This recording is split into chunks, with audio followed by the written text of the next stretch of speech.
Anyway, Callum took cocaine on Friday night and did the dishes really quickly. Well done, you. What are you talking about? Callum took a bump of cocaine on Friday and then... Callum took a bump of cocaine on Friday. And then he did household tasks. You were out with Ryan, he did a bump of cocaine. Yeah. What and then went home and did the dishes. That's all he said. They had no effect from it other than that he came home, messaged you to apologise for being messy, and then performed a series of household tasks. Yeah, I did. I got a message from Callum. I was like, oh, he must have been absolutely fucked because he was like, I really appreciate it. The bro was, tweaking. So okay, right. Take us through. When are you doing the bump? Are you in the pub? What's going on? Leaving the pub. We're leaving the pub. Leaving the pub. Pass the bouncer like, cheers mate. And Ryan went, do you want a bump? And I was like, no bother. What are you doing on the street? Yeah. You did a bump of coke on the street. Well, like on the pavement. Why? Sorry, you're leaving the pub to go home and Ryan's like, do you want a bump? What the fuck's the point in that? Oh, but anyway, he goes, do you want a bit? I was like, I might as well. So he gave me a sniff, right? And I didn't really notice it. It just made my nose numb. And then... And you made you want to do the dishes? How did you get home? Taxi. You ran. I ran 40 mile an hour home, right? I got taxi. And I was just talking to the guy. Then I got in the flat. Talking about you, talking his fucking ear off. Alright mate, how'd you go mate? Aye, you having a good night mate? I might have been, yeah. And then I got in the flat and I was like, fucking hell, I need to do dishes and that. He said he... Well, I appreciate it. He said... Actually, you should do cocaine more, please. Often, yeah. As we just have cocaine on hand. That's the most pedestrian Mark Corrigan way to take drugs. You take cocaine and it has no euphoric, no insight effect on you. It just makes you do household tasks at 2 a.m. alone. I get in the flat today and the kitchen's totally destroyed. I said... dishes everywhere. Yeah, I was saying that he just put all the plates in the fridge and it started shaking the fridge. I'm a washing machine. I said it was like the scene in Limitless when he takes the pill for the first time and he goes back to his apartment. Whose apartment was this? I mean, I lived in it, but it couldn't be mine. And then he literally starts doing the dishes in that film. But Callum unlocked the other 90% of his brain on Friday night. I put some dishes away and I took my washing down and I texted you and apologised and you probably thought I was like on the edge or something. I did, to be honest. And you were? This is... But and I just following morning I was thinking like, well, surely cocaine is like ADHD medicine because that's basically what that does. Do you remember he asked that in the chat yeah, Saturday? Alright, yeah. That's what I was thinking because that's what. I imagine you had what they call kunso, which is of not course, yes. very strong. Probably 90% rat poison is what you sniffed up your nose. Yeah, not good for you. Yeah, but not conducive to a healthy, balanced diet. I mean, it's embarrassing, like, because this is, I mean, proper illegal. Like, if this came out, I would get fired from my job, definitely. This is coming out. Yeah, you wouldn't get fired from your job. That you can't. They can't. You'd also have Ryan fired as well because Ryan apparently gave your co-worker. Also, you can't get fired because you would just say no, it was made up. It's a comedy podcast. It was scripted, not scripted, but it was made up. I'll just cut this bit. No, it's funny. That's cocaine's in the culture. It's human interest, you know. So true. But anyway, I was just thinking about what ADHD medicine essentially is, and it's just stimulant basically. Well, Adderall is in the amphetamine class. I looked it up when you mentioned it. It's just a stimulant, which is what cocaine is. But obviously, cocaine is much stronger. I imagine if I'd been given good stuff, I would have gone mental. But that's all that happened, really. And you also had quite a small bump. Do you think you would do it again? No. You've had that experience, you're good, man. Yeah, I noticed, like, I don't want to do it again. Because you don't. You're hardly Scarface, you just did the dishes. Well, yeah, but it's like, You clearly didn't have a good hit because it surely induces sensations of euphoria, otherwise nobody would surely take it's it. not a good idea to be promoting. Were you doing anything differently other than just cleaning for us? Were you like dancing about? Well, it's pretty high energy. Right.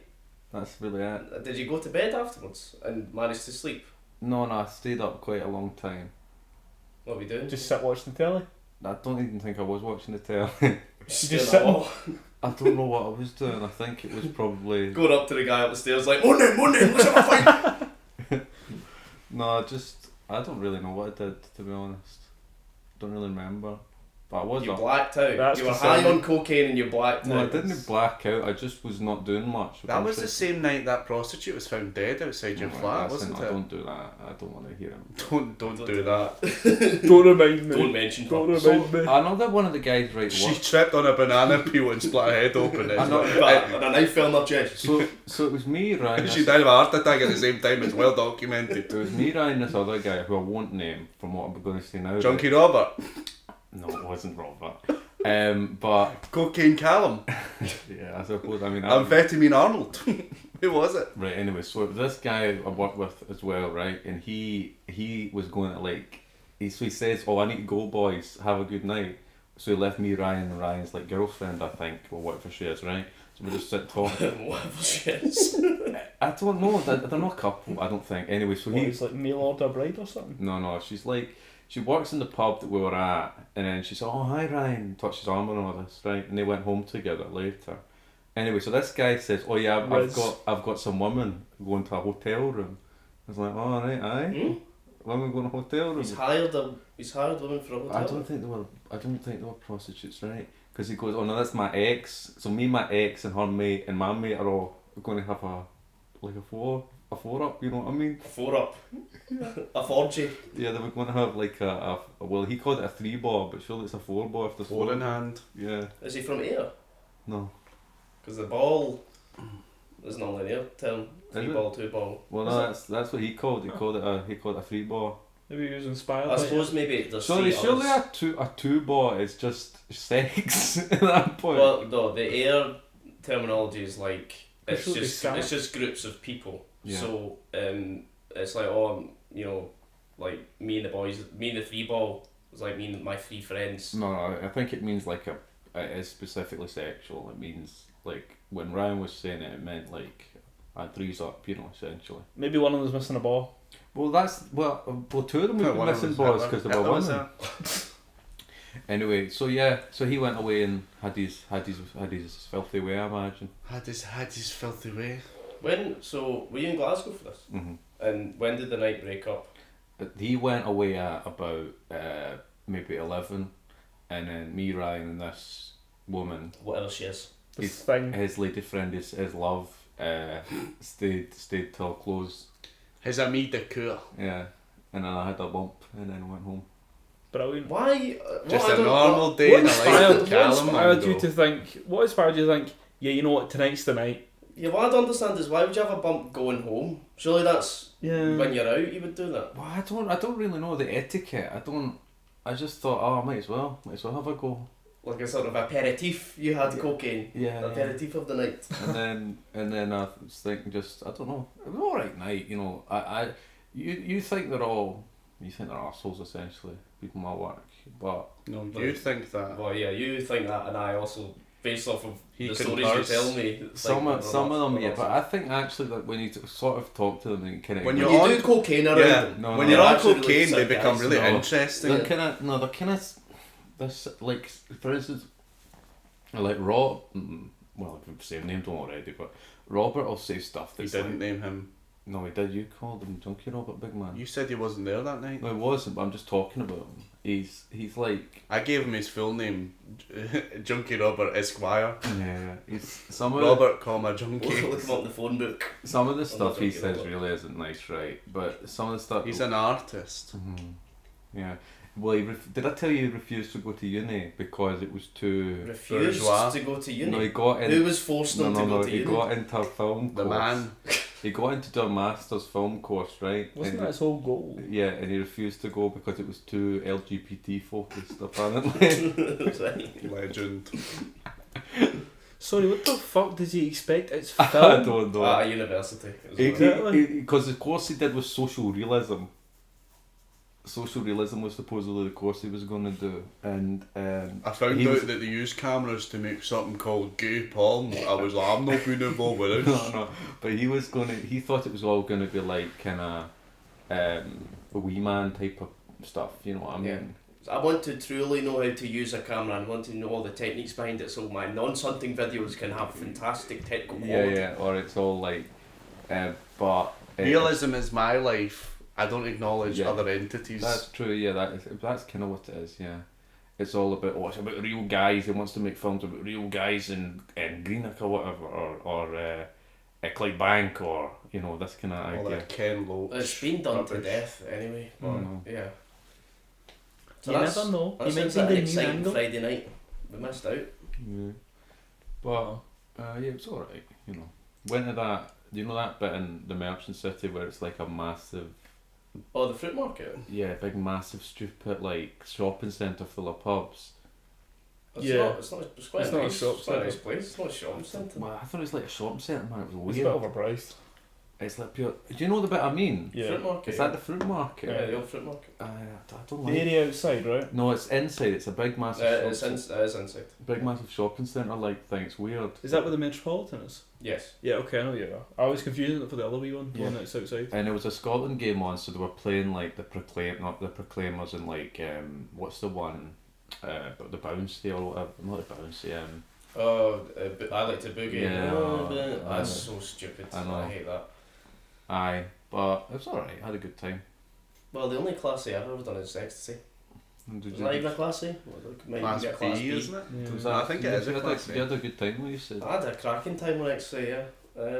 It just makes it, what like any drug, it just makes you feel more. Whatever emotion you have at that point. Like Callum really wanted to do the dishes when he was coming back, and cocaine just made him absolutely fire through them. But I felt really good that night. I was having fun on the dance floor, and then took an ecstasy tablet, and I just loved everything. Where was it you went? It was in the downstairs of Sleazy's, which is basically like ecstasy room, so it's the room to do it in. And there were these, I don't know if it was just I was under the influence, but there were these DJs there who were like sort of 6'5" female Scandinavian twins. It was really weird. That sounds like They a were, recipe for a behind the bad decks. trip, mate. Yeah, and, well, I think honestly I probably was just tripping off my nut. Maybe there was just one of them. Were they good at DJing or whatever? It wouldn't have mattered. I was having a fucking great time whatever they were playing. But it was like dance music, was like dun dun dun dun dun, and then every now and again it would just be like Sword or like a Scandinavian one. IKEA. Schwarzkopf. What was it we discovered the other week? Was it with Dude Bane or whatever? Is it that? Dude Burn, yeah. I don't think it would mention dead children not on the dance floor, to be fair. But that was good. But then and there was no come down, it Just wore off. just wore off, yeah. But it was the way that it hit was instant, because I took it before going in, and then we came down the stairs and I felt absolutely fine. And then as soon as I heard music, it was like bang. You're in it. I was in it, yeah, and I felt it from my whole body. Would you do it again? No, I think once is probably enough. I know what it's You've like. experienced it. You felt it. Yeah, You're good. I'm not gonna be a e-head. I'm not a drug user myself, but Of any sort. I've been surrounded. Do you even have paracetamol? I try not to. Try not to. Hanging off your nuts and ibuprofen. Tom, have you ever been drunk? Honestly, never. Probably not. No. Well, definitely not, because you've never had. I haven't. I've consumed tiny bits of alcohol, but I wouldn't call it You drunk. had the IKEA peach cider once. Oh, I did like that. 0.3%. No, sorry, pear It cider. was basically non-alcoholic. Yeah, it that's wasn't just- like anything. That's just That was the only good bosh alcohol I've apple ever juice. tasted. But you no. probably just like cider then. Yeah, but I don't want to try it. Yeah. You know what I mean? That sounds like Are you? Is any element of it fear? Do you fear losing control in any way? I don't think I fear it. I just don't like the idea of it. If you get what I mean. But if you accidentally got drunk, do you think you would be quite anxious or freak out? I think I would be anxious. Yeah, definitely. But not for the idea of anything's gonna happen. It's more just like how I'm gonna feel about myself after it. Do you know what I mean? As in, you'll lose self-respect. Yeah. I think I would. Even if it was accidental. Because I like to have my wits about me. I like to have my wits about me. You know. But can't you just let go every now and again? No. No. Because I feel like it's just, to me. I mean, not to other people, but to me, it's just unnecessary. Well, yeah, obviously it's unnecessary. And I feel like, you know, there's certain things where you're like, right, okay, I don't need to compromise on this. So I won't. Do you know what I mean? It feels like quite a hard and fast rule though. Like, yes, it's unnecessary, but it is nice every once in a while to let go. Being 100% abstinent to the extreme is itself a kind of extremity that you would want to Oh avoid. yeah, it is quite extreme. Yeah, Like the only I can't deny that. like the only people who are 100% abstinent from alcohol, like wouldn't have a glass of wine on Christmas Day or whatever, are Ex-alcoholics. religious people and ex-alcoholics, Yeah. because the healthiness Or or health hipsters. lies in moderation. Hipsters also are going. What Are they? hipsters Going- are totally yeah. against the drink? It's a new thing. It's a new Yeah, thing. straight edge. Are they even Straight edge aren't, they aren't hipsters, they're like... But most they were like metalheads, but now it's like, oh, I don't drink alcohol anymore. Wow, I'm vegan and I don't drink alcohol and I don't have sex. Yeah, but they have sex. But they're always people that like I went way too hard when I was young, like, and now they take their entire personality being going out and Yeah. like going to gigs and all that, and then just replace it with they eat salads now and go and track their 10k runs on Strava Like Johnny That's- Marr. Yeah, like Johnny Marr. The problem is if you're already an ex-alcoholic, it's too late because you've used up all the dopamine receptors in your brain, so you don't have anything left. Like even if you wanted to be an alcoholic, you couldn't anymore because you've already spent. Like when you start life, you get like 90 happiness points, and the good way is to sort of divide it in your life. But alcoholics spend them all early, and then they rock up later and be like, "I want more happiness points." Just like, no, you can't have more. You spent all of yours. I'm not giving you any of mine. Sorry, whose theory is this? This is Mungos Aidan's theory. You're going to publish it under Mungos Aidan? Yeah.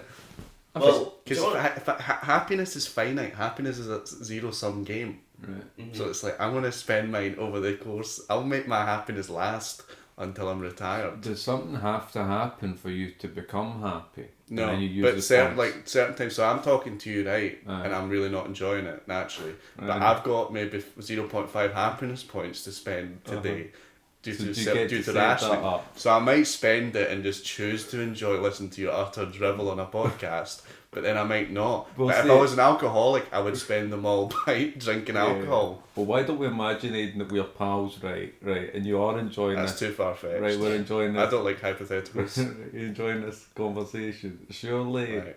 is there more happiness points, or do you just have to use one?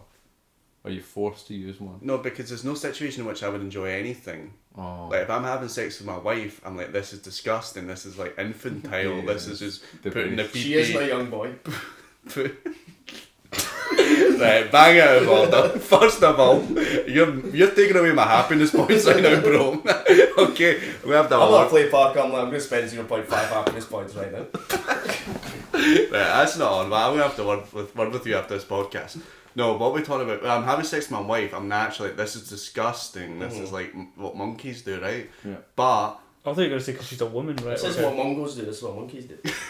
yeah, Mungo see, Mungo do, right? No, but then I'm thinking, you know what? It's her birthday. But Yeah. so I'm a generous guy. I'm going to spend half a happiness point and make her And I'm happy. going to come. Maybe. No, I would do that anyway because it's mechanical. Right. what do you mean maybe? Okay. Imagine fucking that. Like, you don't... Imagine fucking that as in fucking my wife. No. That's a bit rude. No, your wife's very nice. I've met her. She's lovely. You haven't met her. Don't lie.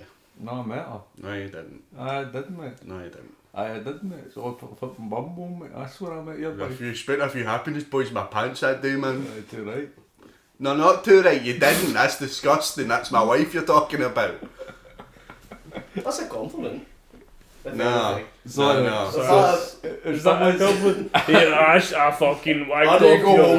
life. I need to go home and do the dishes.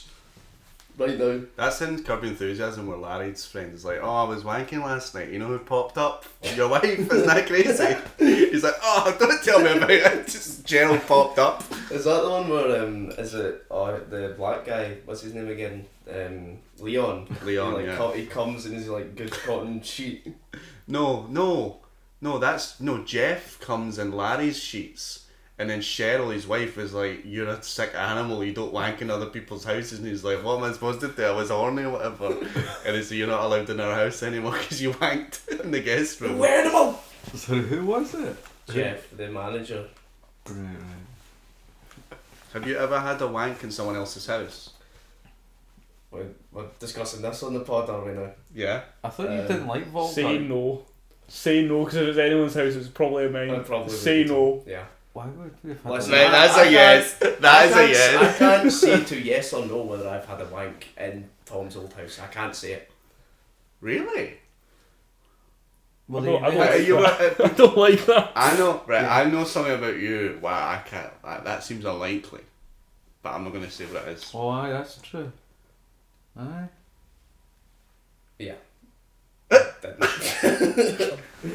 Well, it's for entertainment purposes. Callum would have, but he's never been invited to someone else's house, so. Please. I've never masturbated. Never had a wank. Right, okay. Well, I've had. What about outside somebody's house? What Well, I say a house was a nursery. Some people might live there.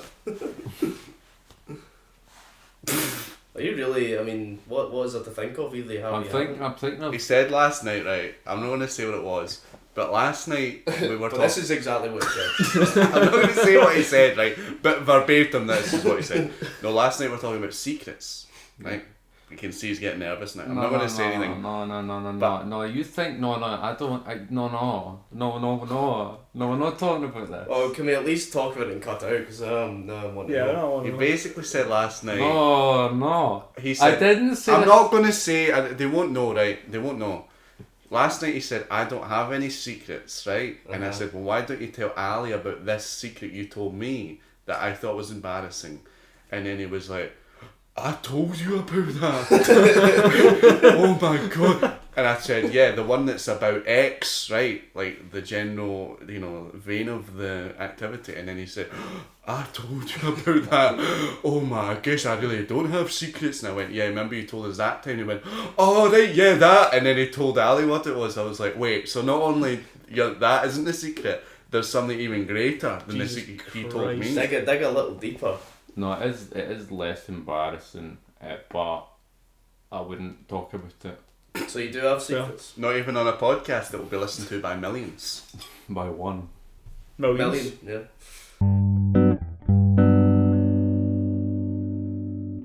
Aguirre, Wrath of God is a 1972 film directed by the German new cinema director Werner Herzog. Starring Klaus Kinski, yes. The mentally insane actor. Polish-German actor who was a child molester. His own child molester. Which is fairly awful. I'll say it later on the review, but that is weird that happened. Yeah, considering one of the lines at the end of the film. Yes, I noticed that as well. Yeah, I was like, wait a minute, I didn't actually notice that at the time, but I don't think it's related. Well, it's obviously not related. Yeah. It may be an inspiration. Herzog didn't write that after the controversy. I think it was after he died. Didn't his daughter come out and say that? Two of his, yes. One of his daughters said he was seriously, sexually assaulting her essentially, and then the other one said that it was less serious in her case. Well, she was into it. It's all very serious, isn't it? Yeah. Well, what a platform to be discussing this, boys, I must say. So wait, let's just move off the topic of Klaus Kinski, doing that with so his daughter. Did the other daughter go, yeah? No, she said that it wasn't as bad, essentially, as what happened with the other daughter. I like Herzog recounting the anecdote about when he lived when he was 13, Klaus Kinski had an apartment in the same block his parents lived in, and he had a landlady who let him stay there rent free and did all of his ironing for some reason. And then one day he jumped through the dining room door, and then all the shredded shirts went up into the air, and he was screaming with a maniacal look on his face. He went, "Clara, do so!" Because she hadn't ironed his shirt collars enough, apparently. Correctly, yeah, there was a wrinkle. He was horrible, utterly horrible maniac. Man. Yeah, just should not have. But the thing is, he's incredibly talented. He's not. He had such presence. That's the whole mad genius thing. He is a good actor, but he was not presence. It's not like, oh, I'd definitely put up with him even though he's a child molester. No, it's not worth. No, but I'm saying that he was a good actor, probably. He's dubbed. That's not him in the film. Yeah. That's another. They had to change with another guy because he demanded too much money to do the dubbing himself. Because the film was recorded in English, then they dubbed it into German, It was recorded in English. Yeah, Yeah, the whole thing was because recorded in English because English is the only language that all of the actors shared during Yeah. the production. Why the They fuck then- didn't they just play it in Why didn't English they just then? release it in English? Yeah. Well, there is an English because version. the audio was too No, bad. it's dubbed into English. Yeah. So they originally dubbed it into German.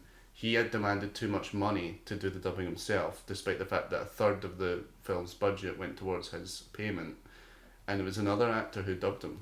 I mean, it's Yeah. clearly dubbed. The Yeah. lips don't sync can up with tell. the words. So they're all speaking English. Why didn't they just put They're it in all English? German speaking English playing Spaniards. The original English dub was so bad, like, the audio was so bad Right. that they were like, no, we have to change it. There's no way we can have this audio. Yeah. That's what I read. I think some people listen to an English dub, but I don't think it's the original audio, is it? It must No. be a dubbing They- into English. Yeah. I quite liked the monk. I thought the monk was good. Yep. I thought he was a good actor. Did you ever notice that Do you Kinski? want to give it an overview first? Yes. Well, you can do the Well, I don't have anything to hand, but it's I think 72. I believe so. Yeah, it's a Werner Herzog film. It's like Fitzcarraldo. It's about these group of conquistadors who go into the Amazonian rainforest in search of El Dorado, the mythological city of gold, and they eventually veer into insanity. And as a group, they're led by Klaus Kinski's character Don Aguirre, who's like a psychopath. And it's only about 90 minutes long. It's quite a classic film, famous for its crazy production journey. Yeah. And yeah. Well, I'll start with this, right? I'll start with this. I think it's very similar to what I seems to be a theme now. Mentioning our favourite guy, our favourite. Zizek. He's that guy. Is the film? The story around the film is better than the film itself, in Yeah. my opinion. What Yes, he I think said- he said that, but I did actually enjoy the film. I think the film is a great film, but Did you just say, what did he say, Callum?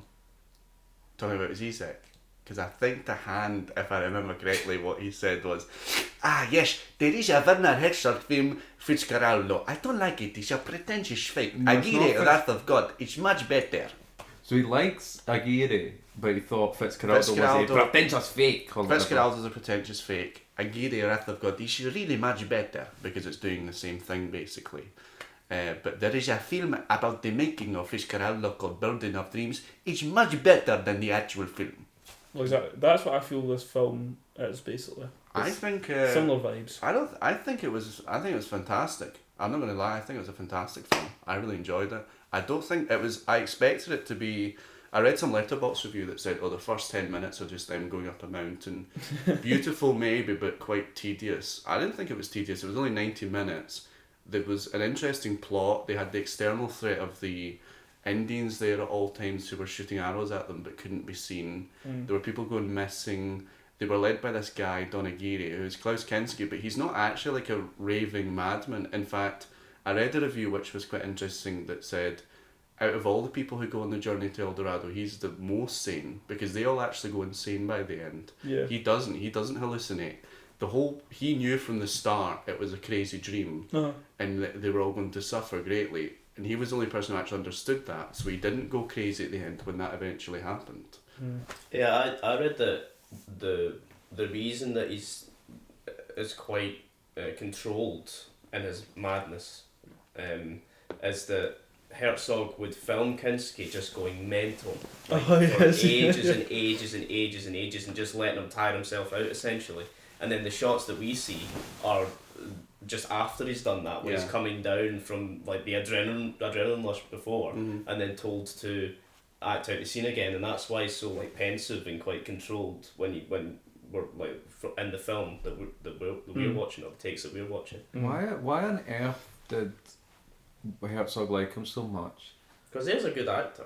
He is a good actor. It's not worth it. But if you watch the clip, there's loads of clips online from The Burden of Dreams, which is like behind BTOS footage of Klaus Kinski shouting about how his dinner wasn't good enough, and they said that on the set, one of the extras who was a native of the Amazon, like he got shot or something. I think he was ill, and then Klaus Kinski got so jealous that this guy, he had some kind of allergic reaction, and the nearest hospital was 20 miles away, so they had to treat him there and then, or else they knew he was going to die in 15 minutes. And Klaus Kinski couldn't put up with the fact that he wasn't the scene of attention for 15 minutes. So at the same time, he threw a tantrum about how his dinner was lukewarm or something. Was it? You might be confusing two anecdotes there, because it was the one where they were flying in extras to the set, and the plane crashed, and I think, say like there was 6 people on the plane, 4 of them died or something like that. So in the set, they were all like trying to work out, because obviously they didn't have like mobile phones or whatever. They were in Peru, so they were all trying to work out where the plane crashed, are the people okay, what's going on. And then when everyone was kind of working that out, he started going mental because his coffee was lukewarm in the morning, because he was the last to have his coffee. Maybe that is the anecdote I'm telling. That might even be from Fitzcarraldo rather than Aguirre, but yeah, and well, some things that he did on set, an extra was distracted by some food in a take, and he got so angry that he just attacked the extra with his sword. Well, that's in the film. That is in the film. Yeah, you can see I noticed that. I was up. But he obviously wasn't supposed to do that, and then the extra years later Done the soy face. was interviewed, and he has like a scar on the top of his head. He said if he wasn't wearing a helmet, he would have just split his head in half with a sword. And then it doesn't. I seem to really just not like extras, because there was another one where the extras were in a tent playing cards and drinking, and for some reason this really angered Kinski. But maybe because they weren't taking I think it he wanted to seriously go, and I think it was at night and he wanted to go to sleep, was my interpretation. Right, okay, so he just fired 3 shots into the tent. I don't know why they're arming this guy. Surely they should take the gun off of this fucking nutjob. Well, Herzog did after that. Herzog still has that gun apparently. Oh, does he? Yeah. Oh, well, yeah. Also, another thing that I read was, I watched, I can't remember what the video's called, but the director from one of the films that Kinski starred in after that made a short film about working with Kinski. I think it's called Crawl Space, the film, the American director. And during the making of the film, Kinski was just causing so much drama and just causing the production to just go completely awry that the Italian producer of the film, that was a mobster, phoned the director and said, like, we can sort this, we'll just kill him for the insurance money. It's fine, don't worry. And obviously the director was like, oh my god, and then phoned the American producer and said, like, the Italian producer just told me that he was going to kill Kinski. And then the American producer said, like, oh, that's a shame. Like, and then and through the entire like filmmaking process, the extras would just come up to him and go like, please kill Mr. Kinski. Actually, that's what the film's called. It's called Please Kill Mr. Kinski. Really? So and there was a Playboy interview with him where it was like they were talking to Kinski, and Kinski was saying that every single director that's ever worked with them quit before the film got out, other than Werner Herzog. And does he take this as a point of pride? This mobster stuck it out, did he? No, the crawl space was made. So, but the mobster was very much for just killing him. Was Werner Herzog as well. Werner Herzog was going to creep up in his tent in Peru and kill him, but he was stopped by doing so by his dog. Is it not the case that before he filmed Aguirre, see, I keep mixing up Aguirre with Fitzcarraldo, but I think it was before he filmed Aguirre, he'd done a one-man stage play where he played Jesus. And it was a personification of the New Testament. Yeah, and then Werner Herzog said that during the production of Aguirre, he was still acting like Jesus the whole time. Like, he still thought he was so into the character of Jesus, he would answer questions as though Jesus was answering it. Yeah, like blood complex coming into it. Do you think he might have just been a fucking mental narcissist? Oh, he was mentally ill. I think he was schizophrenic. Yeah, he was. That would make sense. Yeah. Yeah, he was a right nutter. Works into the I actor. don't understand why he's worth it then. It just doesn't make sense. But I don't understand either. He probably could have got another guy. Yeah. Probably. I don't think he was necessary. Werner Herzog seems like a very patient man to me, because during the footage of him flipping out during Fitzcarraldo when he's shouting at the production manager because the food isn't good enough, Werner Herzog just starts standing there like bored, like he just, I was just waiting for him to calm down. This was not one of his most erratic, speeches or whatever. Well, yeah, in Fitzcarraldo, other people trying to kill Kinski, the natives of Peru that they were using as extras, came up to Werner Herzog and they were all huddled together after Herzog had one of these like manic turns. No, Kinski. Kinski had one of his manic turns, and then they came up to Herzog and said, "It is not Kinski that scares us, but it is you because you are so silent." And then after that, offered to kill him. Yeah, Herzog seems pretty unbothered by him. I mean, he's a good actor, but I don't think. I think people play into the mythology of, you know. I mean, we haven't even talked about the actual film. That just is a testament to the mythology around it. But like people like pine after the idea of the tortured, crazy, mad artist who pursues a great goal, like Fitzgerald, the crazy, you know, German guy who wanted to build an opera house in the jungle, or Don Aguirre, the crazy conquistador who wanted to find the city of gold. But I mean, it is interesting, but it is also like, well, it's still, we shouldn't romanticize it too much. Yeah. You know? There's not really a modern equivalent of him. I mean, there's Ezra Miller, but they're not a good actor anyway. So. Didn't Bradley Cooper in a recent interview when he was talking about Maestro say that he started crying talking about how much he idolised Bernstein, and he was sat next to the guy's kids and he was like talking about how much he'd influenced his life. It was so funny. And it's like, this guy's never met Leonard Bernstein. The kids were like blank faced as well. The kids were like no, they were bored.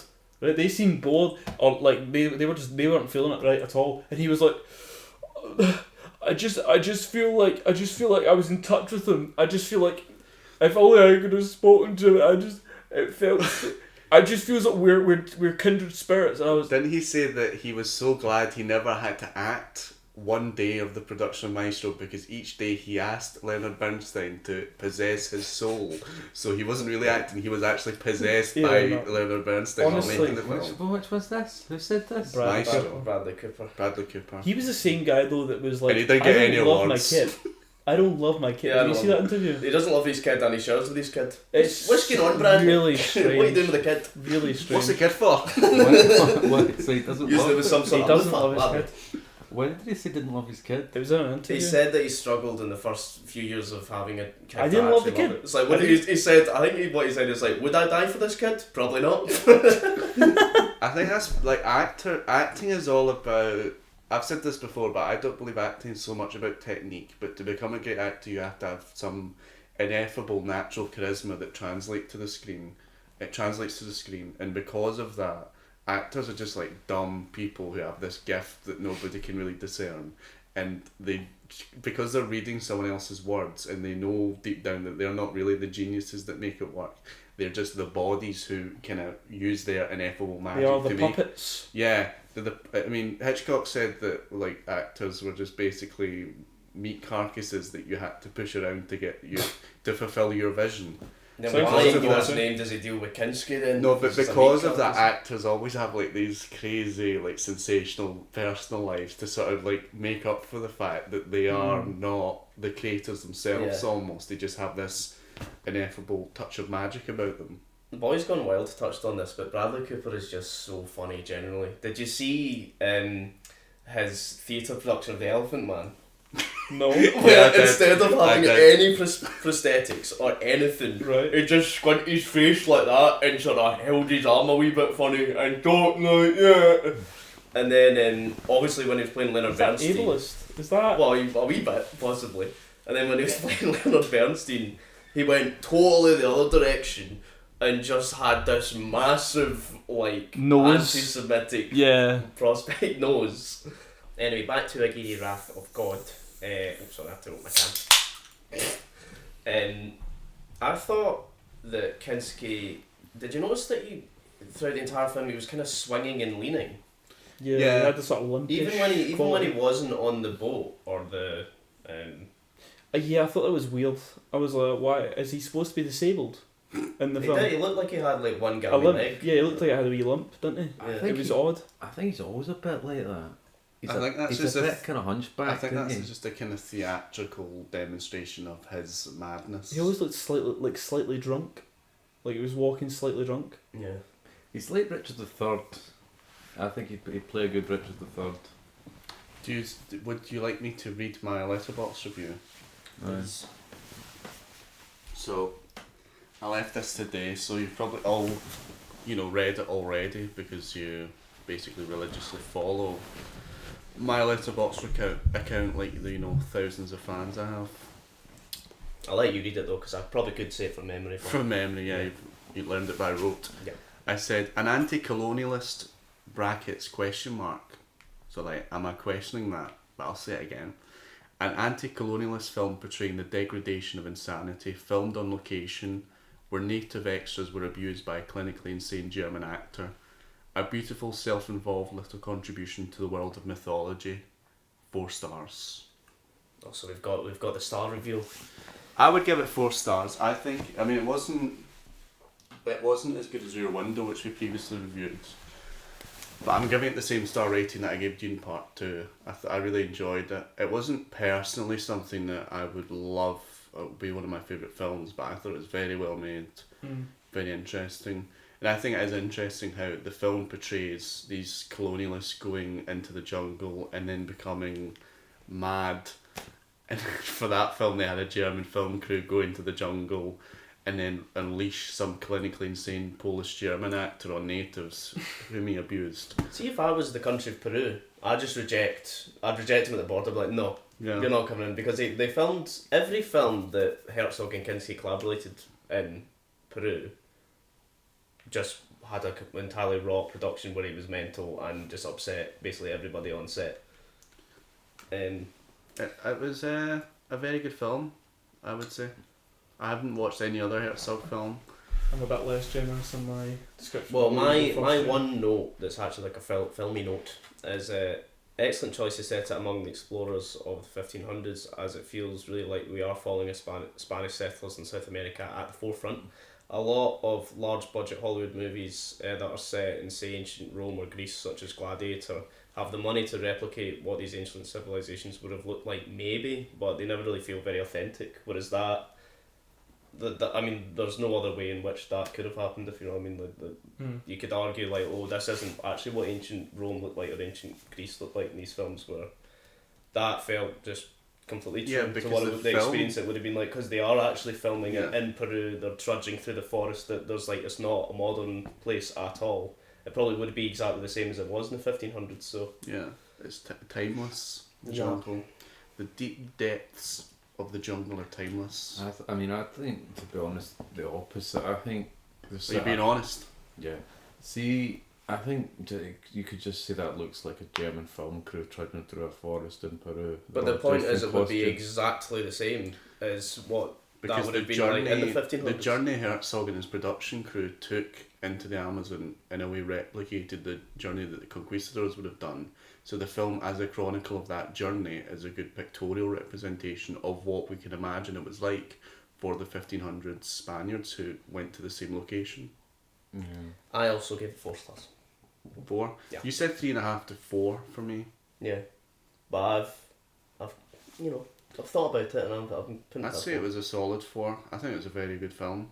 I can see why it's a cult classic. I would watch it again, to be honest. I think it's the best rated of the 5 Kinski Herzog films.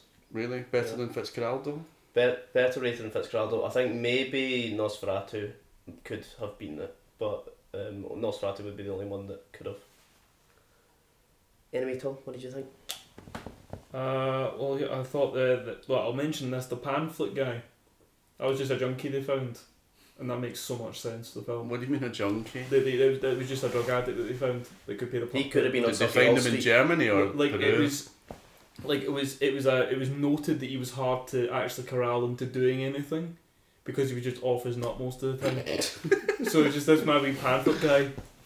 He did have some funky beats. I liked the music. This is banging. I would have given it. See, if it was on Sucky Allstreet, I would have given him a 50p. Because there's a shot in the film where it's just his face going like this, just sitting there satisfied, and that apparently that was like one of the hardest scenes to film. Yeah, Kinski just like kills somebody or something like that for when he was taking over, and then to lighten the mood he just goes play the flutes, and the guy's like doot doot doot doot doot doot. I've just killed someone's father. The guy had some hooter on him as well. He had like a colossal nose, man.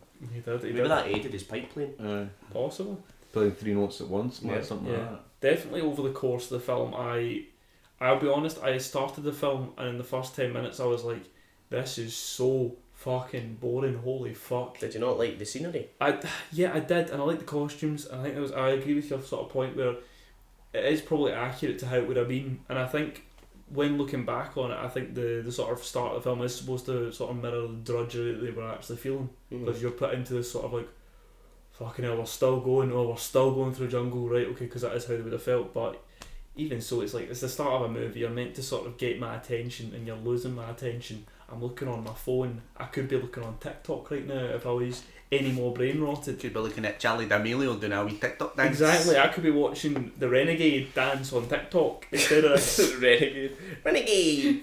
How many years old is that? That's so many years old. How outdated is that? Right, anyway. I could be seeing the mannequin challenge.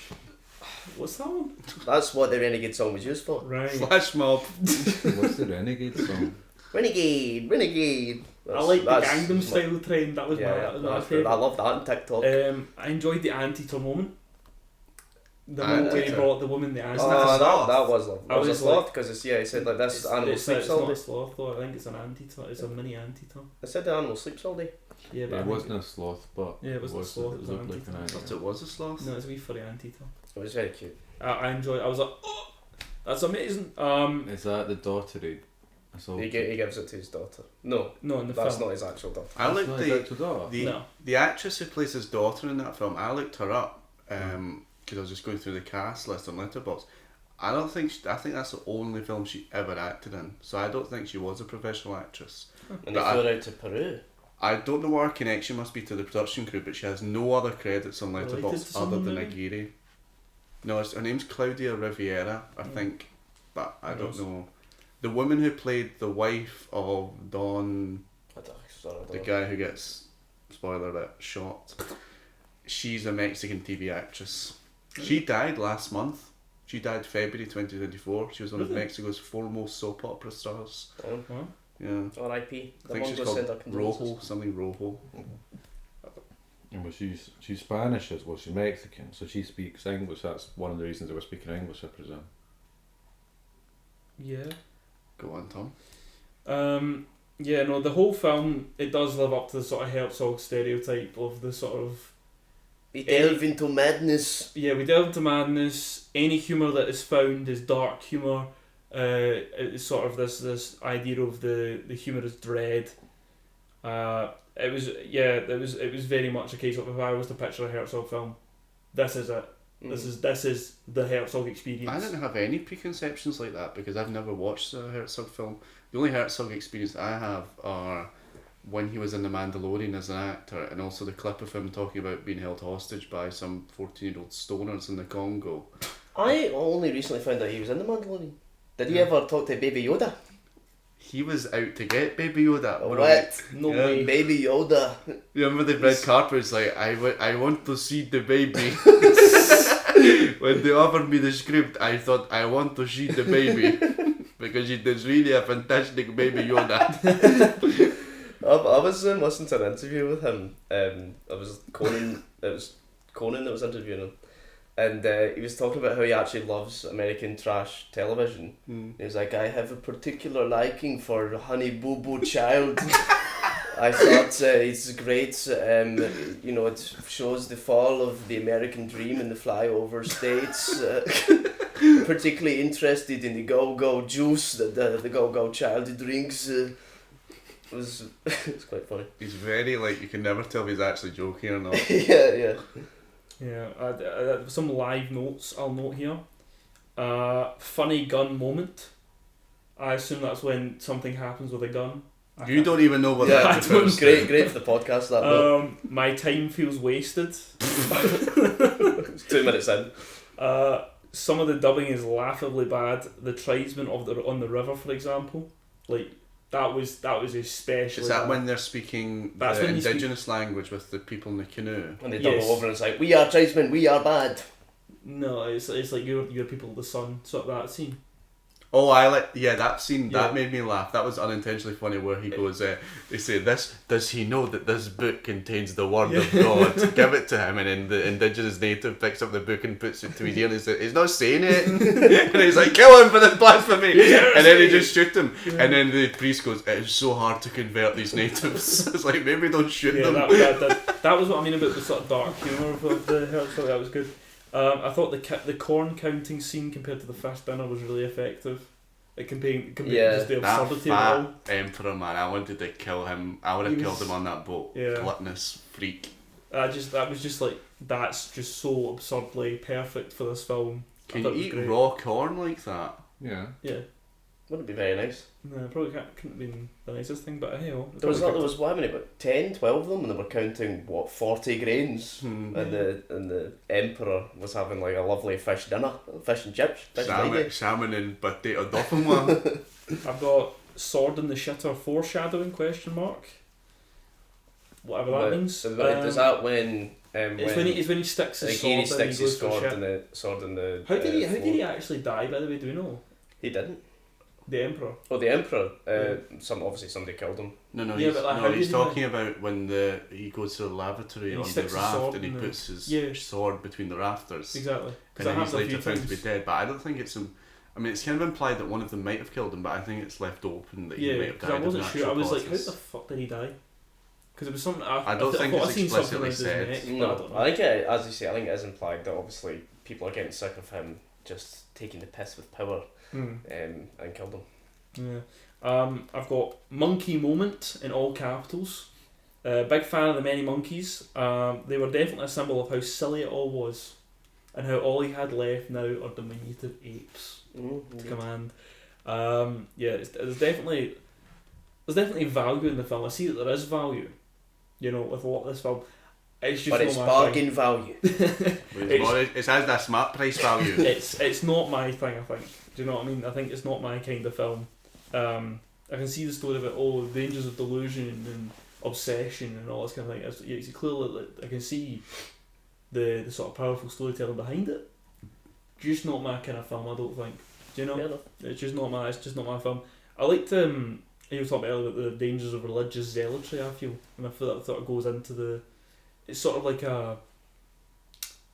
it's a thought piece on how the effects of zealotry and obsession work on people, because you see throughout the film it is a film about men who are obsessed with something, like the priest is obsessed with religion, and then that turns into an obsession with riches, which sort of agrees with Aguirre. I keep wanting to say Aguirre, but it's not. It's Aguirre, isn't it? Yeah. Yeah. So it's that idea of he is sort of leading this obsessiveness, and this obsession leads him to, again, only being in charge of monkeys on his little raft. I like the raft. The raft was fun. You know how in 1984 the novel, there's a epilogue which takes the form of an essay about Newspeak, and the intricate details of how Newspeak functions grammatically, and it's written in the third person, and the narrator says Newspeak was a language where, and then explains how Newspeak worked, and people take that as an indication that 1984 actually has an optimistic ending, because it's implied at the end that this is an historical novel about a time period that no longer exists. So the Airstrip 1 was eventually overthrown, and then they returned to a normal governmental system. Well, this film was narrated by the priest in the form of a diary. Yeah.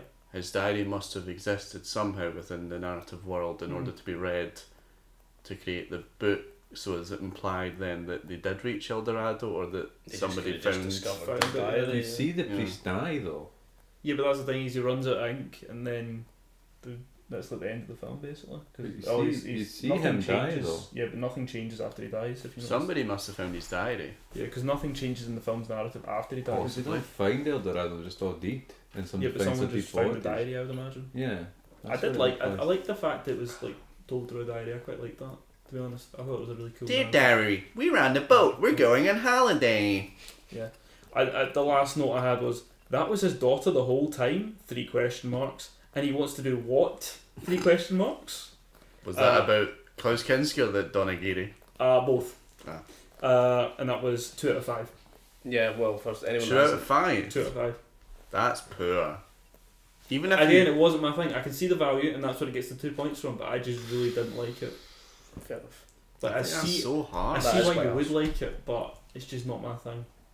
And I really, like, throughout the film, I was like, I just don't like this, until maybe the last third, and I was like, you know what, I see like why people like it. I just don't like it. There was no likability in the characters. That's kind of the point. Yeah, I know it's the point, but it's not my thing. You know what I mean? It's like I feel like, as I said, I was like for the first half of the film, I was like, I'm wasting my fucking time here. Oh my god, what is this? It's literally 90 minutes long. I mean, Yeah, I know, but it's like. How long have you spent watching Transformers films, Tom? Yeah, I know. I was going to ask the value in Transformers. Well, there is no value in Transformers films, but I'd say there's, as I said, there is more objective value than my rating proceeds. Obviously, this is subjective, right? If I tried to get an objective rating, it would be much higher. What made you feel like you were wasting your time? I just felt like it wasn't a narrative I wanted to follow. There was no characters I wanted to root for. I didn't feel like the goal was going to be. I sort of thought, they're not going to make the goal. You know what I mean? And I think that's why it just felt like a narrative that was going down further and further. Obviously, it's a Herzog film. Should expect that. But I don't know. Again, I don't really watch Herzog films. They're not my thing personally. I'm not really a fan of narratives that are that depressing in a way. I'd only seen documentaries he'd made before watching this. I'd never actually seen one of his films. But yeah, as I said, if it was an objective, I was trying to say like, the objectiveness of the film, and try and take some objectives instead of like, if I take out my subjective thoughts in the film, it would be higher. It would be a higher review. Maybe be 2.5 or 3, right? But I put my subjective in this, and I don't really like this sort of film, so it's a 2. Alright. Did you watch Cal? What do you think, I Al? did watch it, yeah. What do you think? I think I'm nearer Tom than you two. I quite liked it. I thought it was good. I thought it was valuable. I think it's hurt by the budget. I think it's incredibly low budget, and you can tell. Especially like they avoid, if somebody's getting killed, they avoid showing somebody slashing someone, because obviously they don't have the facility to show it. The blood was also like as red as you could what was possibly. That's like I think that's the style of the time, because if you watch old Hammer horror films, they also all have that incredibly red blood. I quite like it. It sort of puts you in mind of those films, but it's obviously just because they're using red paint you get in a shop, which is cheap, I imagine. Ketchup. Yeah. Well, yeah, or ketchup, yeah. But it's very low budget, and I think it's hurt by it. I liked certain things. I like the priest. I like the priest's interest in how sort of mental he is, and he says something like the church has always been on the side of the strong. On the side of the strong, which is funny. I like the ending. I think the ending's good. He's the Benny Gesserit of this film because he's playing both sides. Yeah. Because he has one long-term goal in mind. Whoa.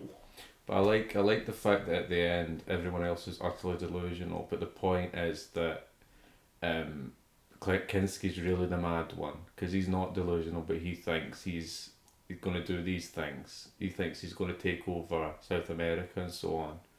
So he's obviously actually mental, whereas the rest of them were just delusional. Dehydrated. Yeah, dehydrated. But yeah, I thought it was good. I wouldn't rate it as highly as yours. I'd probably say like 3.5. I don't think it was. Well, which is it? 3 or 3.5? 3 or 3.5? Oh. 3 or 3.5? 3.5, say. So you're half of a star below us. Yeah, so you're actually it's closer. It's not like a massive You're close. gap. You're much closer to us than Tom. But I think basically. No, you don't think, honey. Half a star is closer to 4 stars than right. 1.5 stars is away from 2. But I think it's more of a failure in what he wanted to do, I suspect, than. How is it a failure? Because I think You wanted to portray the folly of insanity and the protagonist who has an unreachable goal set against the unforgiving but beautiful surroundings of the Amazonian jungle. How could you say he failed in that goal? Because I think because of the budget and because of the way it's filmed and because of the whole thing with the dubbing, I think it's kept too much as it's held by its production. It's made tangible. Well, they get the story across well. Yeah, but they managed to film the surroundings well. I can't think of anything production wise that could have been done better, to be honest. Not the dubbing. Yeah. But other than the dubbing. The dubbing, the But it's in deliberate. if we, as English speakers, pardon me, it's in a foreign language anyway, so it really didn't matter how well it was dubbed. It's being dubbed into a language that I'm not hearing anyway because I'm reading the subtitles. I didn't feel it took away from it. at all, No. really. But No, I don't think the language did. I will say that some of the shots were, or some of the scenes were a bit like, whoa, what's going on here? Like with the one I'm reminded of is the gunpowder on the boat. That sort of came out of nowhere. The horse kicks. Yeah. The fire into the gunpowder. Everything was really weird though. Something. It was like smash cut, thrown. I would say half of the Mungos are Philistines and half of the Mungos are film appreciators based on this. I have never admitted to not being a Philistine. In fact, I think I said last week that I was a Philistine, and I was fine with that. I didn't listen to last week's, That's fair. even though I was on it. I don't think anyone would want to. No, I think definitely. But what would you? So your score I is just said 3.5. 3.5. I say it's good. I think it's just. I think. 3.5's over half, so that's pretty good. Yeah, I say it's pretty good. I just think it's like I think the practicalities of it probably held it back because I think it's obviously very cheap. Wrong. What do you mean it's wrong? You don't think it's obvious that film's cheap? That's a cheap film. where was the CGI? Where was Thanos? I was lost in the magic of the storytelling. I didn't notice it was cheap. I mean, yeah, I think it was very effective in terms of set and all that. I have no issues there, to be honest. I think it's kind of obviously a German film crew going through wearing conquistador gear. But how could you do that better?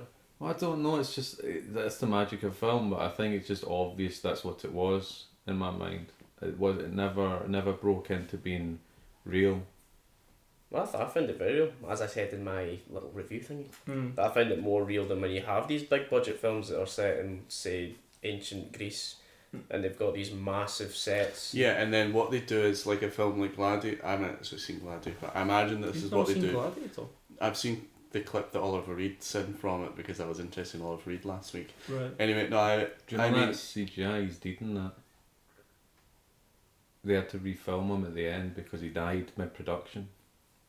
Well, he is acting. He's acting at the beginning, but it's later it's a replacement with CGI because he's dead.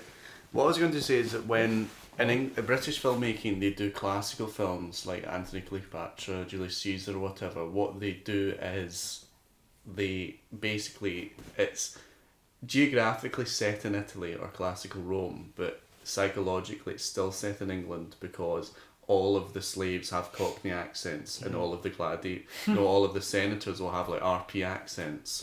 Funny. And that way they kind of transmute the class system of England, medieval England, to classical Rome. Well, they contextualise it, don't they, for the new audience? Whereas this doesn't so much do that because it's the production of the film itself replicates the story it's trying to tell as much as they can approximate it. Yeah. So it was believable. It was more believable than a fantasy like Gladiator or anything like that. I would agree with that take. Yeah, I would agree with that. Especially setting. Yeah, definitely no. Well, I think it's a different problem because Gladiator, the reason it's not believable is, as you say, it's basically England or whatever, or America, and then it's just all flashy, all very well designed, and it just takes you out for that reason. But I think it is the reverse problem. It's like you're watching like I'm a horror picture or whatever, you know what I mean? It's you not, like Hammer Horrors? I know I like them, but I like them because they're kind of cheesy, you know. I don't think you could say that film was cheesy. But that's what holds it back, I think. The some of the production. Well, I don't agree, but fair play. Well, we didn't give it 5, but we did give it 4, and I think 4's a very good rating. It's a very good rating. 4 is a B+. Got another film, man, that nobody's actually watched. Oh yeah, we actually gonna do this. So I don't have anything. I didn't watch it. But you not want to talk about Liam Neeson being a lunatic? Well, I'd like to, but if you guys just haven't watched the film, go ahead, mate. Go ahead. Have some fun. If I don't like it, I'll cut it out. There you go. Okay. Well, my film that I suggested for this week was Cold Pursuit, which is another Liam Neeson revenge film. It's not the one, it's not Taken, but it is one more. Is it Taken 2? It's not Taken 2 or 3. But yeah, it's essentially a snowplow driver in the middle of nowhere, like Alaska or something like that. His son is killed, and they tell him that the son was a drug addict, and he said, "No, that's not my boy. He's not a drug addict." And then he does a bit of investigation himself to find out that actually, well, his son worked in, he was like a sort of baggage man at an airport, and some drug cartel killed him in order to sneak drugs into the country. And then he kind of uncovers this massive drug ring. It's really cheesy.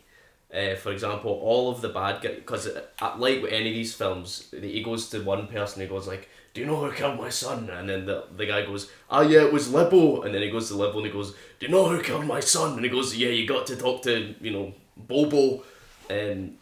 Which is one of the things in this film, like every one of the bad guys' names are like guys on a lad's holiday. There was Speedo, Limbo, Speedo the Pedo, Limbo the Bimbo, Santa.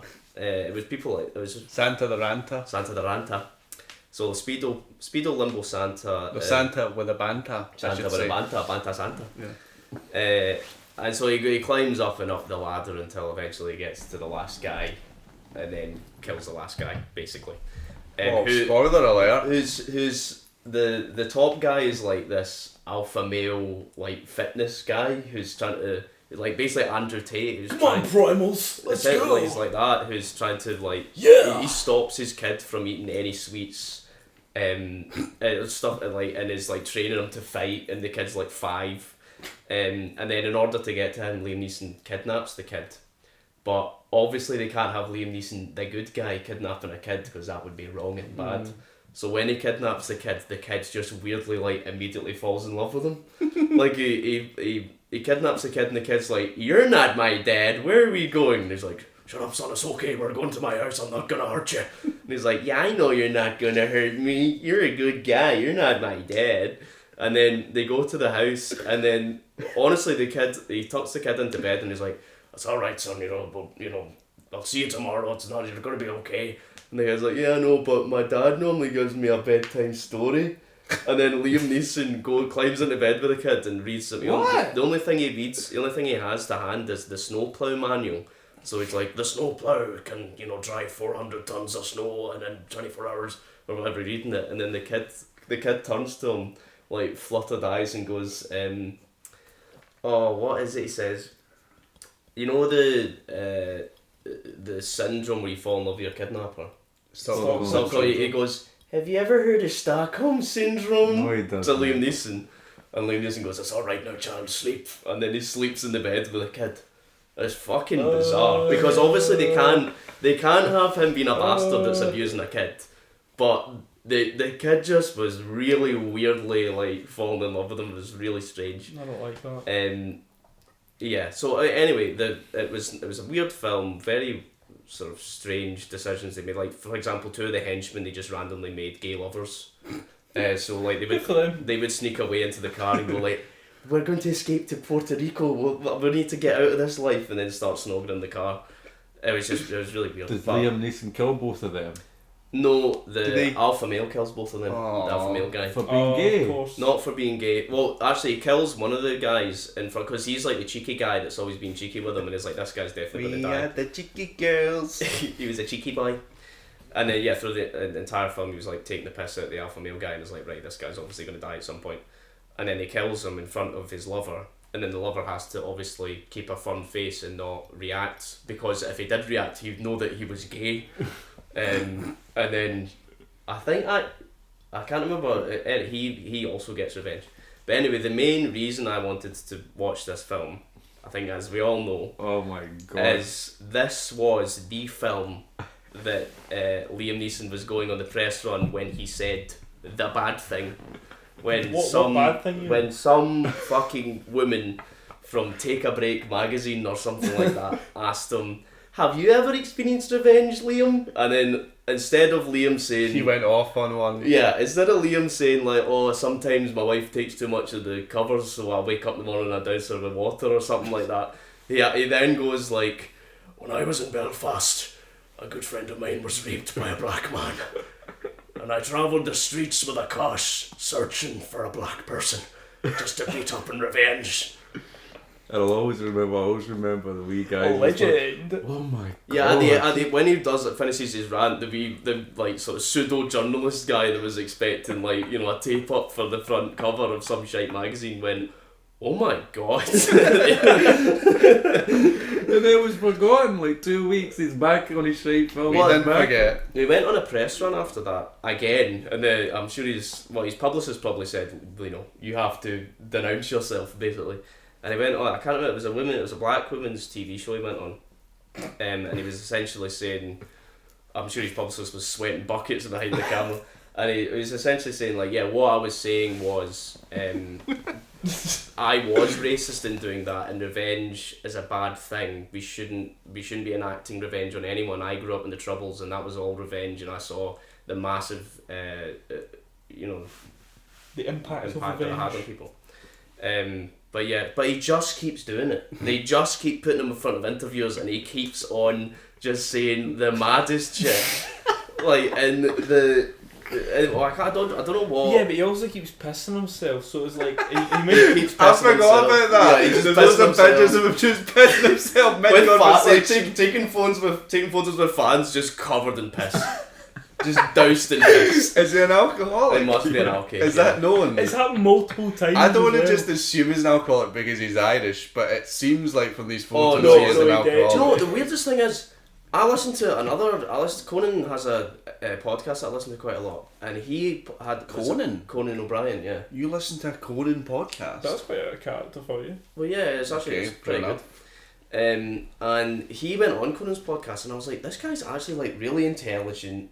Conan or No, Liam Neeson. Right. It's like really intelligent, like very sort of well-travelled, like rounded guy. Why is he going out and pissing himself and taking photos with fans? And then every time you put him in front of a camera, he says the most racist shit that you've ever heard in your life. Like that interview where he was talking about, he was in an Asian country. And he was talking about, you're not going to do the impression, I won't are do you? it. Well, I won't do the impression. Yeah, But he was in an Asian country, right? And he was talking about he was filming some film there, and he was saying, you know, and I was in the hotel one night, and I just all of a sudden the room starts shaking, and my eyes are going crazy, and I thought, oh, I need to get out of here, and I ran down the stairs like a madman. I was in the lobby of the hotel. And the whole room was shaking, chairs flying everywhere. And I look at one maid, and I stare her in the eyes, and she looks back at me, and she says, no problem. It's okay, I'll leave you for the year, no problem. Like that. And then immediately, like, just cuts back to him going, so I suppose I was quite calm there because the maid said that there was no problem there. Yeah, it just comes out of nowhere. It's crazy. It's utterly mental, and it just goes right back to just normal Liam Neeson. I remember seeing that, and I was thinking, like, he's not good at the impression. It's not even a good impression he does. It's really... Do you know what this is? I think he's the best deadpan comedian in the world. I think he's the goal. What, do you think he's But Alabama? from the random talking about wanting to kill black people with a kosh. And the extras. From extras where it's like, you know, I've got full-blown AIDS. Like, From that was from an African prostitute. from a well-known homosexual actor. And all that, so, you know how he's been cast in the new Naked Gun? No. People are saying that he's going to be amazing at that. He is going to be fantastic in the new Is that Is your he prediction? Leslie Nielsen? Yeah, he's going to be Leslie Nielsen's character. Who is the deadpan comic. Yeah, people are predicting he's saying, you know, he is the best person to bit because he's so dead. He is so deadpan. Yeah.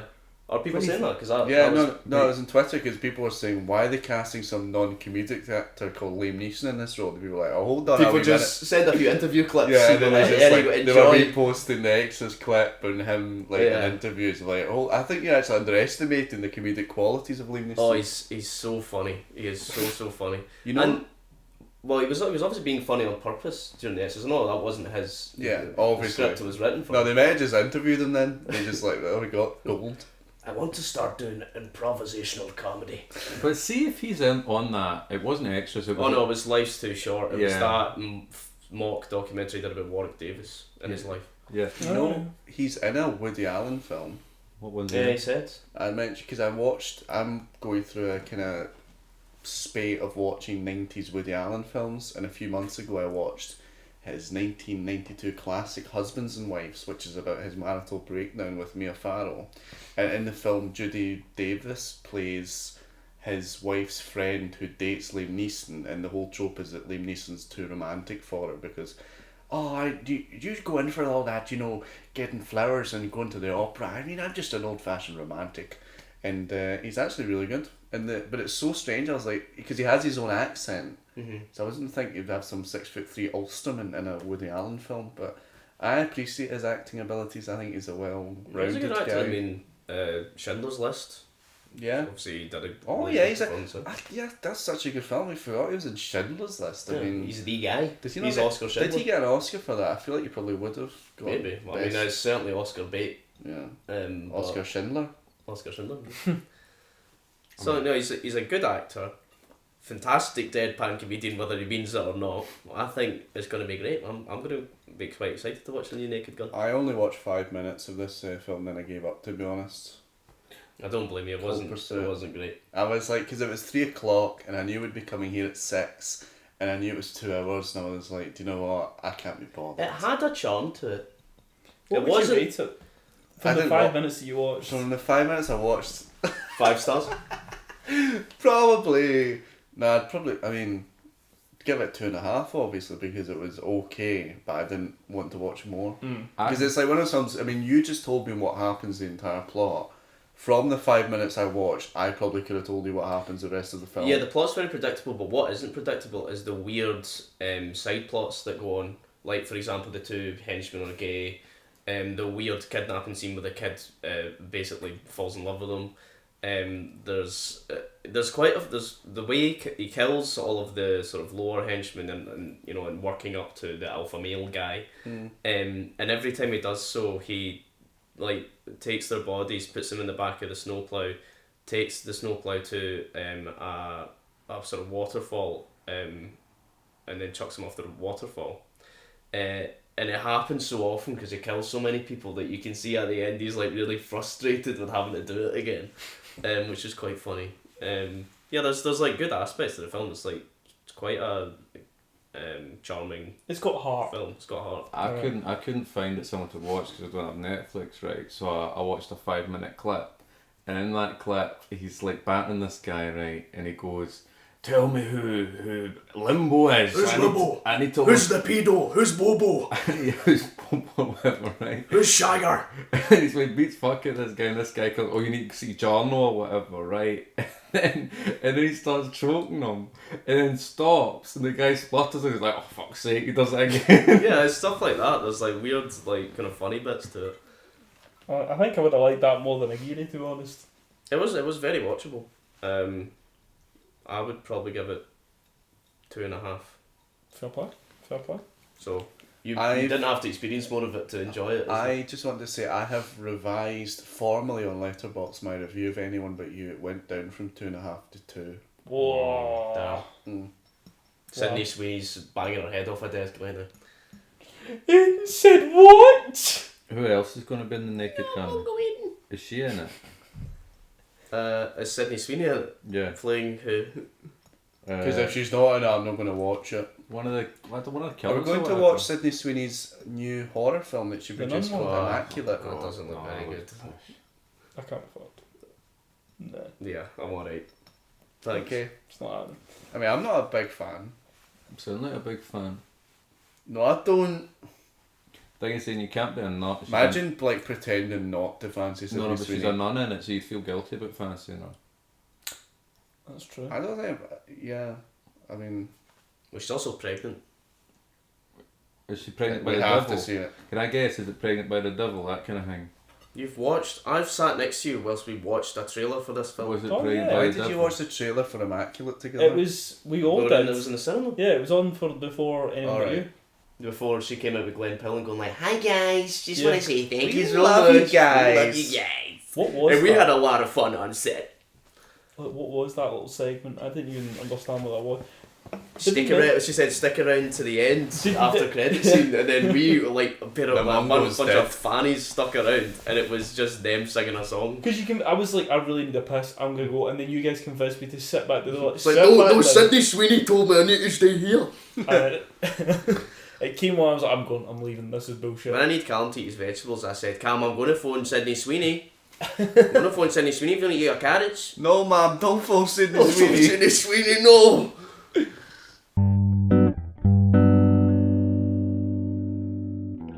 Oh, we've got news. This is just one story, not the biggest story, but just the one story. Aye. They found Kate Middleton. Yes, they did. She's no deed. Yeah, She's not been replaced by a lizard.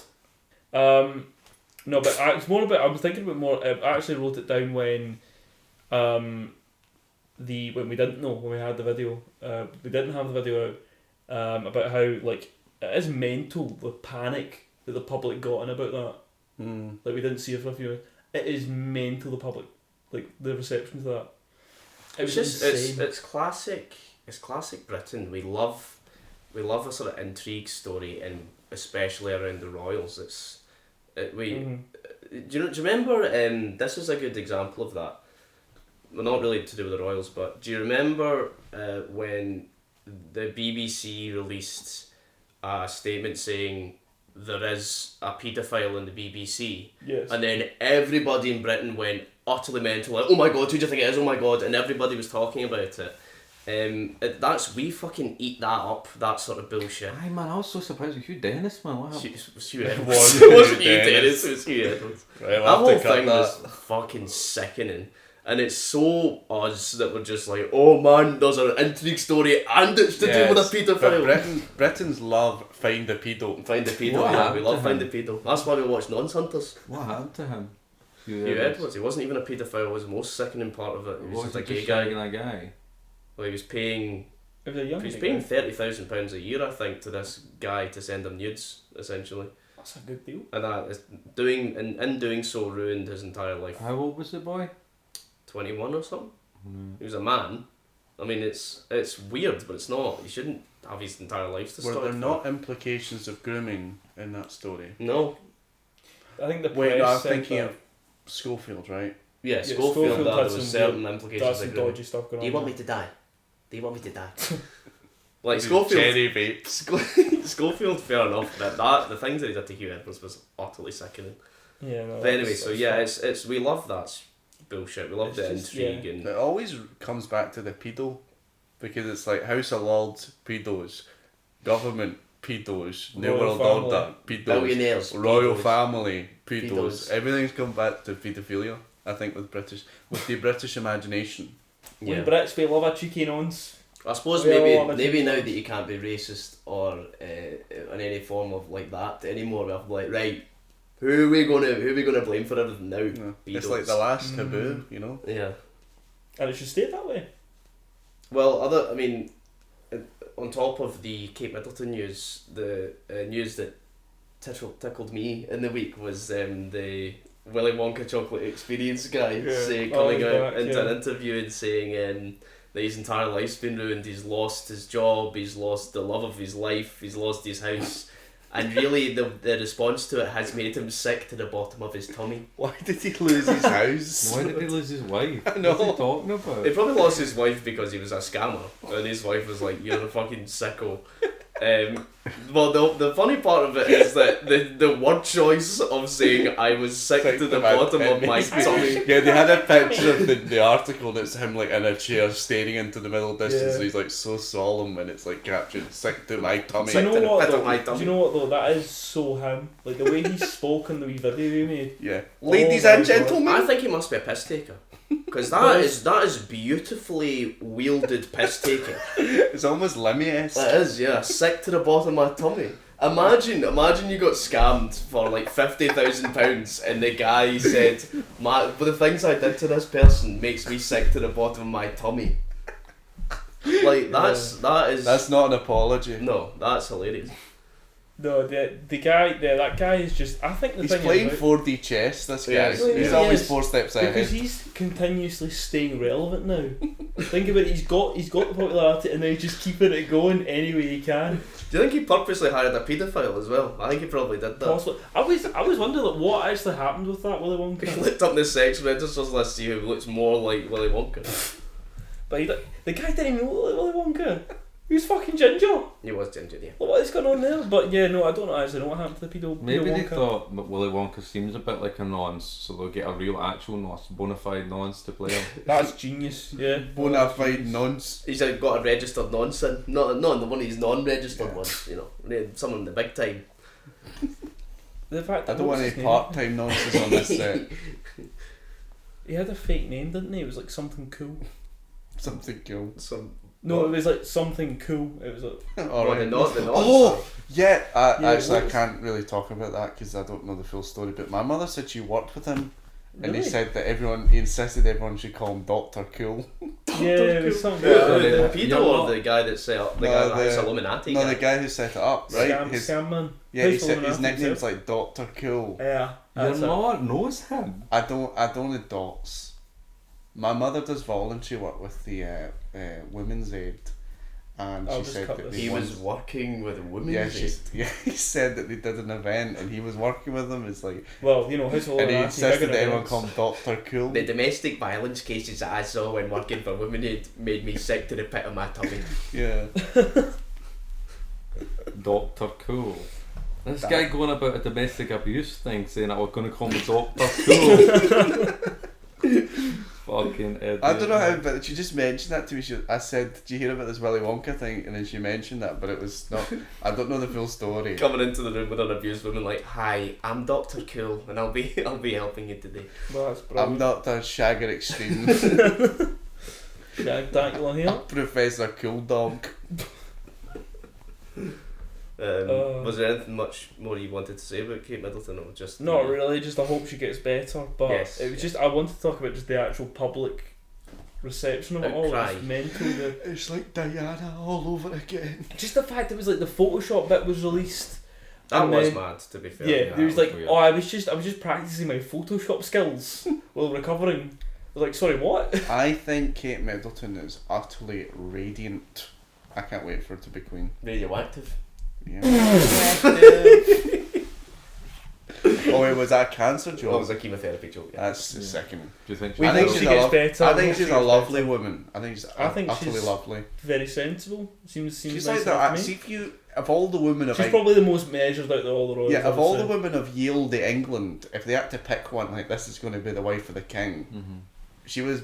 I mean, they say that her mother brought her up like idealising You're that shagging life a for her. king. Yeah, she was primed for it, and she executes it very well. Seems like a nice enough woman. Do you think the Good, King- best of luck to her. Do you think King's going as well? No, no. Couple years. I'd say couple years. No, I think he's fine. Both of his parents lived a very long age. He obviously has a cancer that can be very easily dealt with. And Depends how probably far he along it probably is. has like kidney cancer or something, because the reason that they will have done a prostate exam on him is probably due to that. They were worried about he couldn't pee or something like that. So I imagine it's like kidney I cancer. mean, you can die of prostate cancer. Very true. Kidney cancer. He doesn't have prostate cancer. That's the only cancer that they confirmed he doesn't have. Is that? I thought he did have prostate cancer. No, he doesn't. No, because when that whole fucking thing was ridiculous as well. Like Yeah, us getting yeah. breaking news, finger enters King's bumhole for prostate check. Breaking news, finger released from bumhole. This is what I mean about like the British media being obsessed with the royals. It's But mental. yeah, when they did that, they said that he was going. They knew that it was benign, but he was going for a routine prostate check. And then when they announced that he did have cancer, he said it isn't prostate cancer, but it is some other mystery cancer that we can't tell you. Right. The But same must actually go. did the same thing for Kate Middleton, weirdly enough. Yeah, Although must I go. think she has pre-cancerous cells maybe or something like that. Okay. But No, I think she has cancer. no, she had But you- abdominal surgery and then they thought that there was no cancer left or something like that, and then she said that there was some sort of pre-cancer. It was like a resurgence. No, I don't even think that she ever had cancer in the first. No, It was a preventative surgery, in order for the cells not to turn into cancer. No. That's not. No, they call it preventative medicine, but it's not preventative because she already has cancer. They're just trying to prevent it spreading more. They don't treat you because you will eventually have cancer. They do something to that though. They No. remove lumps that are benign that could turn into cancer. Yeah, those are cancerous cells that cause the lump, but they're not spreading, so they're benign.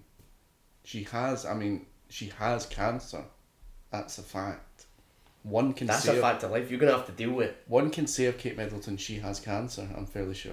Alright, well, fine, but Well, the Mungos wish her the best of luck. And Well, we did on Twitter. I did that, folks. yeah, we sent her a card to Buckingham Palace. You know, Hope I get saw well that, soon. I saw that in the news earlier that King Charles was reading all. They emptied a sack. I mean. They emptied his sack. No, let me They cut just off his sack. rephrase that. There was a video of Prince Charles emptying his sack, right? And then it was talking. Being King Charles, bro. Being King Charles. Did I say Prince Charles? Yes, he does. King Charles, and they were talking about all the great mail he's received since his cancer diagnosis. All the great mails that he's received. Yeah, well, that's the prostate He exam. had to check some prostates to see what a healthy one looked like. Treason! Treason!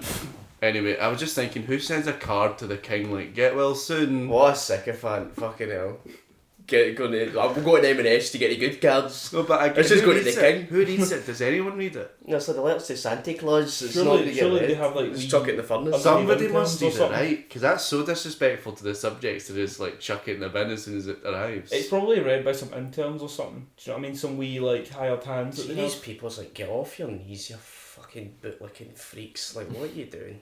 So true, bro. Get So off true. your knees and stop emptying the king's sack. Sack, yes, okay? please. Stop giving him a prostate exam. It's disgusting. Exactly.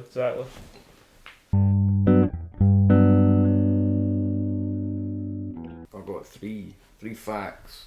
Two of these are true, one of them's false. Right, Here we typical go. shit. Number one, they're all in Sydney Sweeney, because we talked about her. Because we reviewed anyone but you last week. Yeah. Right, okay. Yeah. Let him do it, yeah. He's a pro. Right, fact number one. Sydney Sweeney is fluent in 3 languages. Those are Spanish, English, and Russian. Not true. That's number one. Definitely not true. Shut up. Fact number 2. In the language of my heart. Sydney Sweeney was born exactly 23 years after the main inspiration for the Mohadib in June, What? Haile Selassie III, was deposed. She was born 23 years after Haile Selassie was deposed. That's fact number 2. Right. So she was born. She's 26. So she was born 1997. So you're saying, well, that the Somalian guy was deposed. You're saying he's deposed what? 26 years before her she was born? Yeah. So 51. No, it wasn't 26. You Well, said another number. 23. Yeah, so you didn't even know the number. It's 'Cause I just- 23. Just, I just let got- him. Let him finish. No, his I third just fact. caught him there not knowing the number. Let him finish his third fact. So she was El Hassi was supposed to have been born 1964. Let him finish his No, third he wasn't fact. born, he was We can't do the deposed. tidbit bullshit without Right, all third 3 fact, right. tidbits. It's my job to guess. Third fact After the is, third. fact is, Sydney Sweeney once competed in a Muay Thai competition against Gerard Depardieu's nephew. That's true. Okay. That's the 3. Well, you make sure that's true, apparently. That's So I don't true, know that yeah. That's true. That's so okay. So that's Okay. the only one that you followed with. That's true. That's true. Well, I don't really know what that points to, but that's definitely important. I think. Wait, what was the first one? She speaks 3 languages fluently. English. Definitely not true. She does not. Why does she speak Russian? She taught herself it in high school. Why? Don't know, just No, smart in aleck. fairness, she does. she Wait, does no, I strike me think I some- heard that. She does strike me. I Somebody think who I heard does- she taught Yeah, herself that's Russian. not interesting. He wouldn't Because she do is- that. she- He wouldn't- she he wouldn't is- do What's that. the other Quick one? spell. It's a lie. What do you mean? The third language. Russian. Spanish. Why did she speak Spanish? I think it's some family thing, from my understanding. Don't know. Well, a lot of American students learn Spanish anyway. Yeah. So I Well, think because of the no. border of Mexico. I think I heard she taught herself Russian. I might But be yeah, going because mad. You know Callum what? wouldn't. I Callum believe wouldn't lie. that. That wouldn't be the lie. Well, That's not. I'm just saying we might be able to narrow it down to 2 now. well, that's what I'm Well, I saying. think that's yeah, what I'm agreeing. I believe think that's wouldn't- that's a wouldn't lie tidbit, about that. not a bullshit. She did a Muay Thai competition with Gerard Depardieu's nephew. That's true. You mean Comma. nephew? That's true. Nephew or niece? Nephew. They have women Women- fight men women in fight Muay men. Thai. Yeah. It's like Do they? everybody does everyone kind of thing. And what's Gerard Depardieu's nephew's name? I don't know, but I found them. Which competition was this? Fuck knows. But When was this? I'll tell you the thought process how I found it, right? Sydney Sweeney, I looked up Sydney Sweeney facts, right? One comes up, it goes, and then the thing before was obviously Sydney Sweeney tits, and I moved on to the facts, right? Yeah. But then I found out. After 35 minutes, I moved on to the facts. Oh, it doesn't. No, it wasn't that long. Right. Anyway, she Did it 10 times. She's trained in all this. She's proficient in all this fighting, right? So I have a look at like competitions, right? And then I'm thinking, okay, she said she smashes all the guys at it, like beats them all up, right? Cool, right? So I think, let me have a look. I want to see the footage of this. And somehow I was finding other facts about her, and it came to Gerard Depardieu somehow, and then it came to niece, and I found them. Nephew. Nephew. That's bullshit. What's the second one? Because what are you talking about? That doesn't make that doesn't explain anything. What's the second one? The second one is that she's born 23 years after Haile Selassie was What year was she born? Don't know. What year was El Hassi deposed? Late 70s. Right, so that doesn't... No. That does You add need up. to The at least... the 70s adds up, but No, yeah. it doesn't, because she was born in 1997. And if that was 23 years, did you say? Then that would be 26 years, you said. 1974. Okay, that'd be 1971.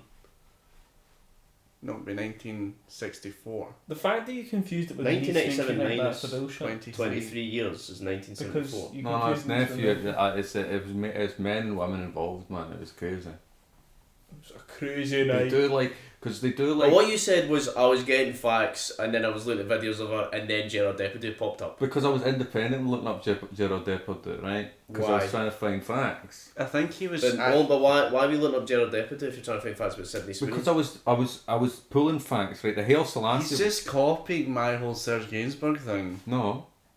The whole. You are. No, because the Haile Selassie one, that was started off a June fact, right? Right? But then I realised Sydney Sweeney's involved. I'm like, fantastic, right? So then... She's not involved. How does she not involved? It's just the dates add up. Yeah, so I was looking up the dates. Wait, what do you mean born 20... You memorised that Do you mean date. she was born on the same day? Yeah. Which is... I don't know.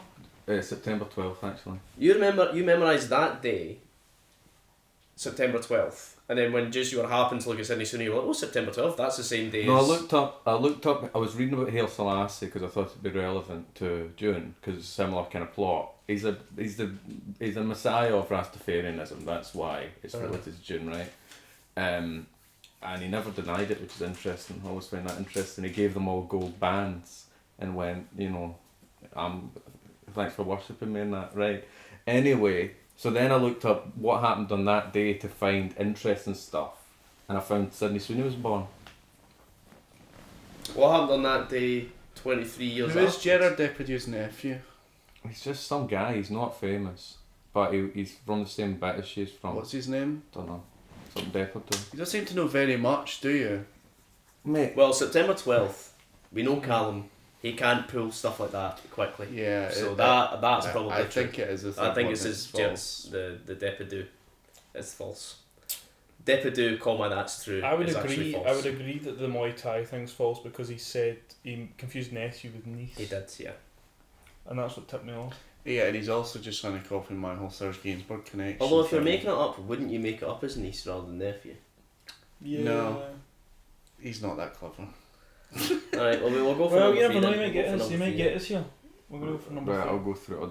I'll do all this thing. Give us a dramatic reveal. Yeah. So Haile So Selassie. just to make clear, we're saying that number 3, Sydney Sweeney competed saying that's against bullshit. Gerard Depardieu's nephew in a Muay Thai competition is false. Yeah, it's in that Yeah. bullshit. Right. Okay. So Haile Selassie was deposed 23 years before Sydney Sweeney's birth, right? Mm-hmm. And she does speak Russian. and Yeah, Spanish, come on the boys. But she did. She's into. I thought you might have heard she was into martial arts, which is why I thought you might believe. You that. gave She yourself does. away by saying that's true at the end of it. Yeah, She she's does seem like the kind of person who she's would have done it in childhood. she's into martial arts, and it is factually true that in Muay Thai they don't split by gender. That's true.